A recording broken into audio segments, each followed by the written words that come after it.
আসসালামু আলাইকুম, নীলাজ ডিমে স্বাগতম। আশা করি সবাই ভালো আছেন। আজকে আমি রান্না করেছি একটি ভাজি। আমি বলবো না এটার কিসের ভাজি, আপনারা এই ভিডিওটি দেখুন এবং গেস করেন আমি কি রান্না করেছি। আমি প্রথমে কড়াইয়ে একটু তেল সঙ্গে একটু পেঁয়াজ রসুন দিয়ে ভালো করে ভেজে নিচ্ছি। তারপরে কেটে রাখা সবজিটা আমি দিয়ে দিলাম।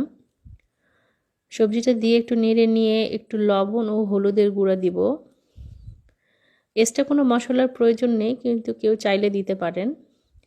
আমি এখানে কোনো পানি অ্যাড করিনি, কারণ এমনিতে এখানে এটা থেকে পানি বের হয়েছে। আমি একটু ভালো করে সিদ্ধ করে নেব যেন একটু সফট হয়।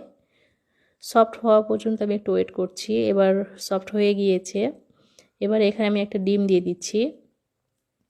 ডিমটা দিলে অনেক মজা লাগে। এটা এমনিতেও অনেক মজা লাগে, ডিম ছাড়াও ভালো লাগে।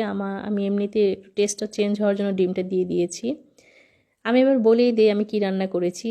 আমি শসা দিয়ে ডিম ভাজি করেছি। আজ এই পর্যন্ত। ভিডিওটি ভালো লাগলে লাইক, ফলো ও বেশি বেশি শেয়ার করে পাশে থাকবেন। সবাই ভালো থাকবেন, সুস্থ থাকবেন, আমাদের জন্য দোয়া করবেন। ইনশাল্লাহ আবার নতুন কোনো ভিডিওতে কথা হবে। আল্লাহ হাফেজ।